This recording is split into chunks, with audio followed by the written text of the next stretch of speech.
En aquel tiempo Jesús levantó los ojos al cielo y dijo: Padre Santo, cuida en tu nombre a los que me has dado, para que sean uno, como nosotros.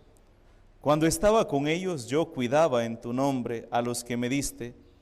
Yo velaba por ellos, y ninguno de ellos se perdió, excepto el que tenía que perderse, para que se cumpliera la Escritura. Pero ahora voy a ti, y mientras estoy en el mundo digo estas cosas para que mi gozo llegue a su plenitud en ellos. Yo les he entregado tu palabra, y el mundo los odia, porque no son del mundo, como yo tampoco soy del mundo. No te pido que los saques del mundo, sino que los libres del mal. Ellos no son del mundo, como tampoco yo soy del mundo. Santifícalos en la verdad. Tu palabra es la verdad. Así como tú me enviaste al mundo, así los envío yo también al mundo. Yo me santifico a mí mismo por ellos, para que también ellos sean santificados en la verdad.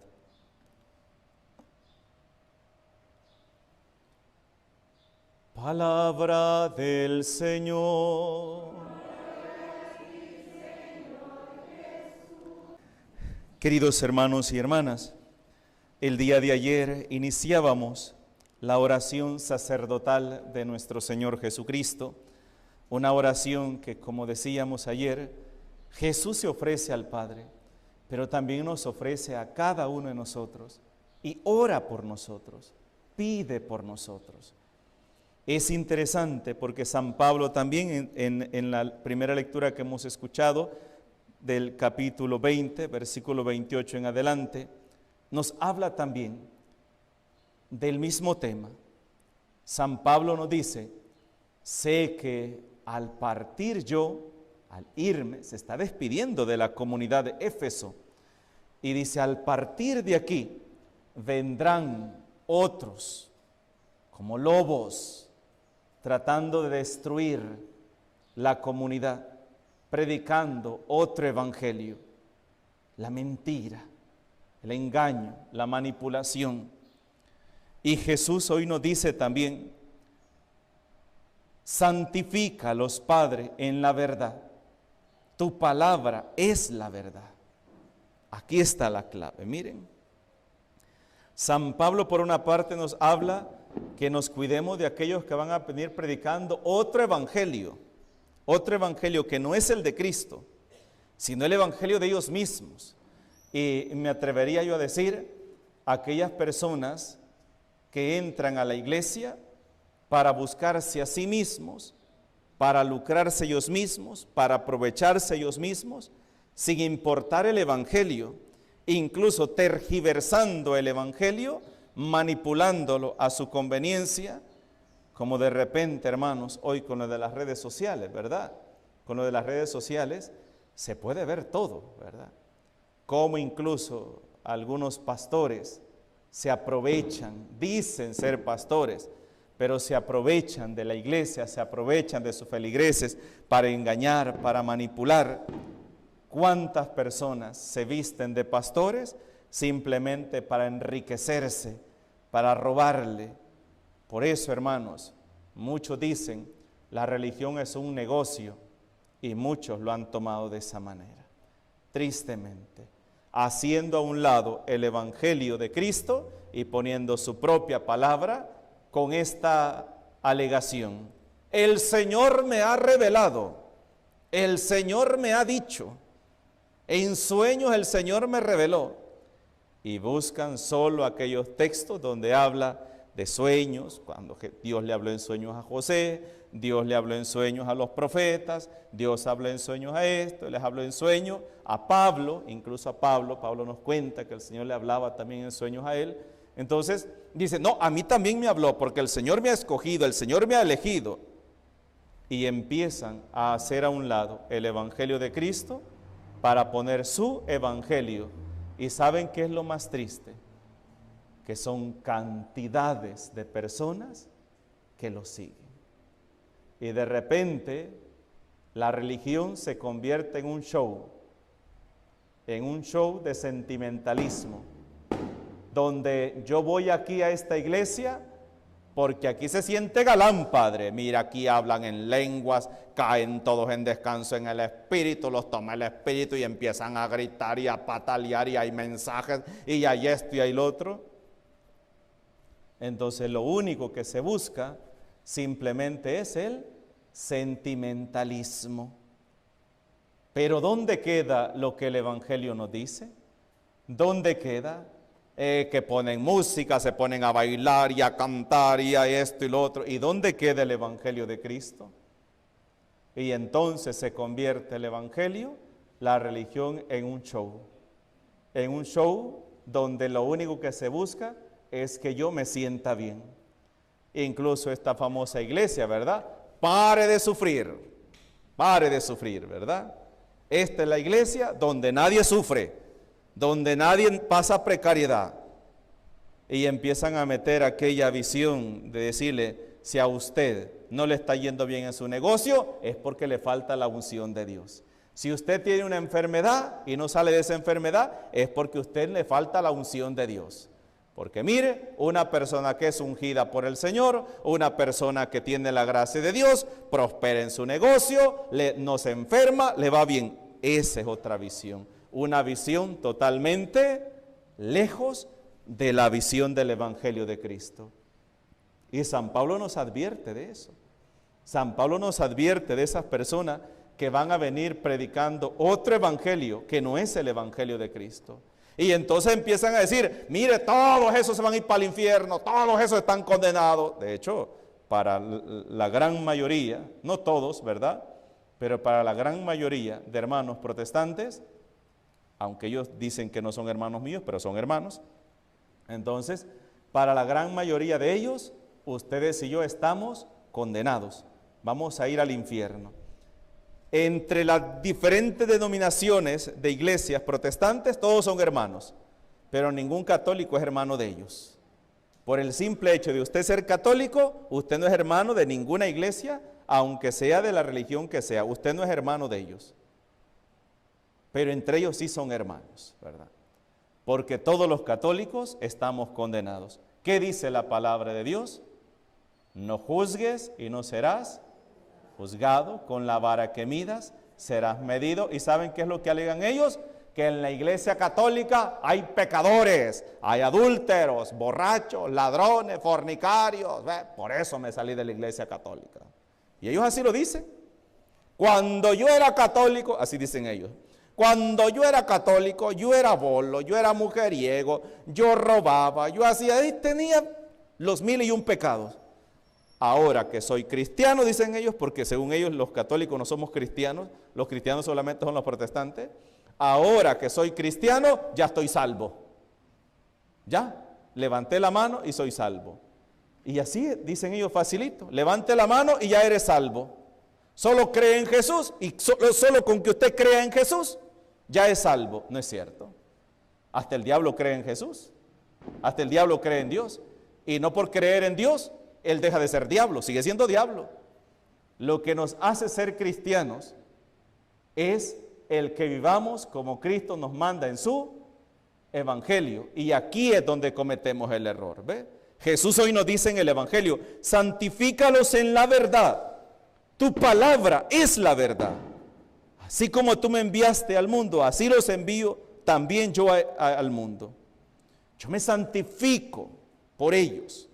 Me santifico para que ellos también sean santificados. Hermanos, ¿cuántas veces nos llevan predicando otro evangelio, otra doctrina? Y miren, es tan peligroso, porque de repente tenemos aquí lo que dice el evangelio, pero luego metemos otra cuestión que parecería que no es nada, ¿verdad? Por ejemplo, el que está juzgando dice, miren, el que le gusta chambrear y criticar al prójimo dice, si lo sabe Dios, que lo sepa el mundo entero. Porque dice, pero juzgar al prójimo es pecado, andar criticando es pecado. Sí, es pecado, pero si lo sabe Dios, que lo sepa el mundo entero. Y ya con esa frase, yo me tranquilizo mi conciencia y siento que porque como ya lo dije, ya no es pecado. Hermanos, es pecado, es pecado. porque solamente Dios es el único que sabe las circunstancias y la situación en la que llevó a esa persona a esa situación.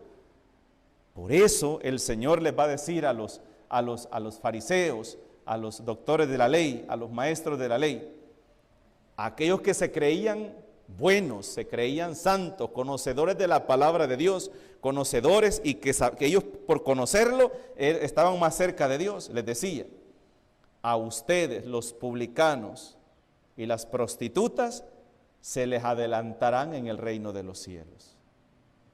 Y de hecho, hermanos, fueron las personas que más se abrieron al evangelio del Señor. Aquellos que ya lo sabían todo, aquellos que conocían perfectamente la palabra de Dios y que se creían salvos, ellos no aceptaron el mensaje de Cristo. ¿Cuál era el mensaje de Cristo? Conviértanse, porque el reino de Dios está cerca. Pero aquellos que se creen ya salvos, hábleles de conversión, es una ofensa. Es ofenderles a ellos, es agredirles, decirles: hay que convertirse, hermano. No, usted me está ofendiendo porque yo ya estoy salvo. Mire, yo ya estoy salvo. Ya acepté a Cristo, ya lo acepté. Y ando la Biblia debajo del sobaco, pero en mi corazón lo ando lleno de odio contra mi prójimo, criticándolo, despreciándolo. Veo la necesidad de mi hermano y lo que hago es voltearme para otro lado para no hacerlo. Eso no es ser cristiano. Eso es vivir una falsa religión. Eso es hacer a un lado el evangelio de Cristo y poner mi evangelio. Por eso hemos dicho, muchas personas vamos a la iglesia no porque querramos conocer el evangelio de Cristo y porque querramos poner en práctica el evangelio de Cristo, sino que lo que queremos es buscarnos a nosotros mismos, sentirnos bien, sentirnos importantes. Y la iglesia no es para sentirse importante. La iglesia es para servir a los demás. Para eso es la iglesia. Aquí se viene a servir, e incluso a saber cómo servir, porque es lo más importante. Porque no es solo servir, sino saber cómo servir y pedirle al Señor aquella gracia de poder ver la necesidad y dar yo una respuesta a esa necesidad favorable. Pero también a aprender a ser un buen cristiano, según lo manda el Señor en su palabra. Pero qué triste cuando en nuestros templos ya la palabra de Dios no se predica, ya no se predica. Y esto hay que decirlo porque muchos sacerdotes hemos caído en la pereza profética, en la comodidad. Muchos sacerdotes nos hemos conformado simplemente con el ritualismo. No hacemos ni la más mínima reflexión sobre la palabra de Dios. Y así como entró la persona a la iglesia, así también se fue. Porque el sacerdote, ¿para qué es? ¿Cuál es la misión del sacerdote? Predicar la palabra de Dios, explicar la palabra de Dios. Pero en nuestros templos nos hemos quedado con el muy mero ritualismo. Y muchas veces a mí me han criticado eso, porque yo ya voy a cumplir 13 años de vida sacerdotal y yo en todas mis misas, yo preparo mi homilía. Siempre estoy preparando, media hora, 40 minutos antes de la misa, yo estoy preparando mi homilía, estoy preparándola, leyendo y consultando algunos libros, algunas homilías y preparándola para dar mi homilía. Y me criticaban, y me han criticado fuertemente, porque yo entretengo demasiado a la gente en la iglesia. Y la gente tiene cosas que ir a hacer, la gente está ocupada, que tiene que ir a trabajar a su casa, que tiene que hacer. Y una vez, hermanos, tuve que hablar fuertemente y pregunté: ¿de quién es la prisa? ¿Del padre o de la gente que llega a la misa? Porque, y les dije yo esto, ¿cuánta gente llega a su misa diaria? 5, 6. ¿Y cuánta gente llega a la misa, a la parroquia? Porque saben que voy a predicar. Yo ya tengo 8 años, 7 años, 6 años de estar en la parroquia y saben que yo todas las misas predico.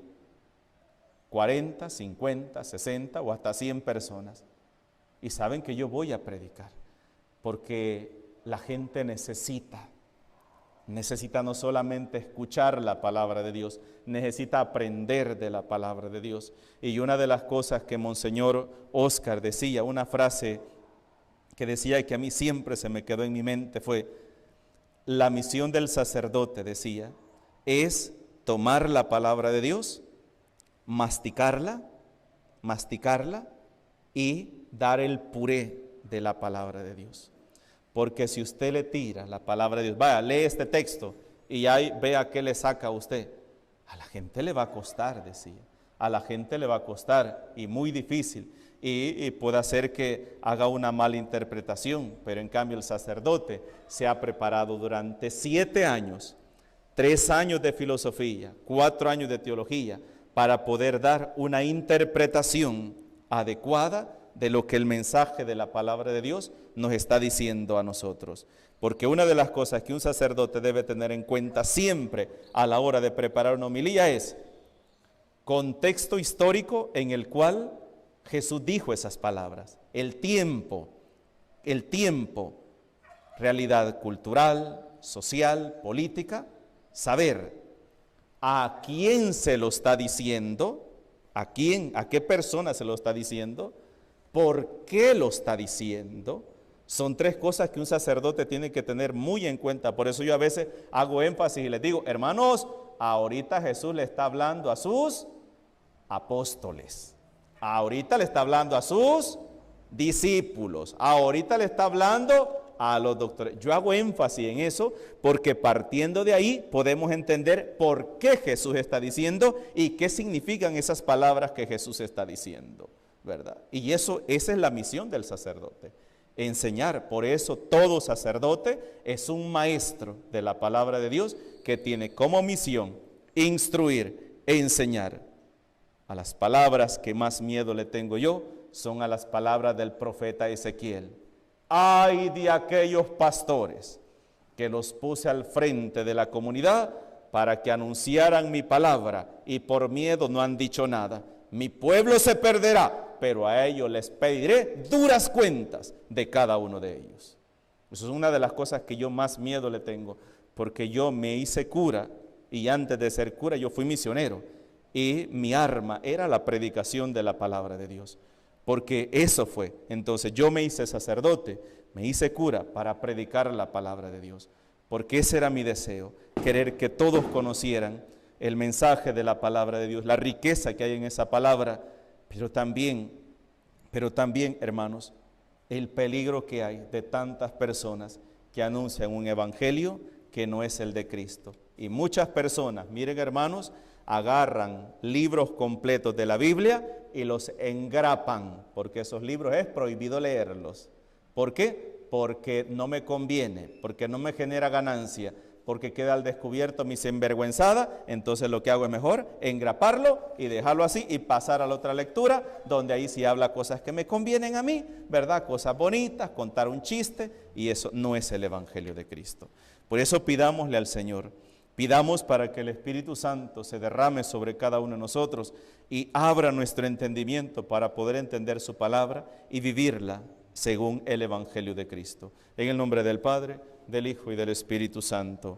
Amén.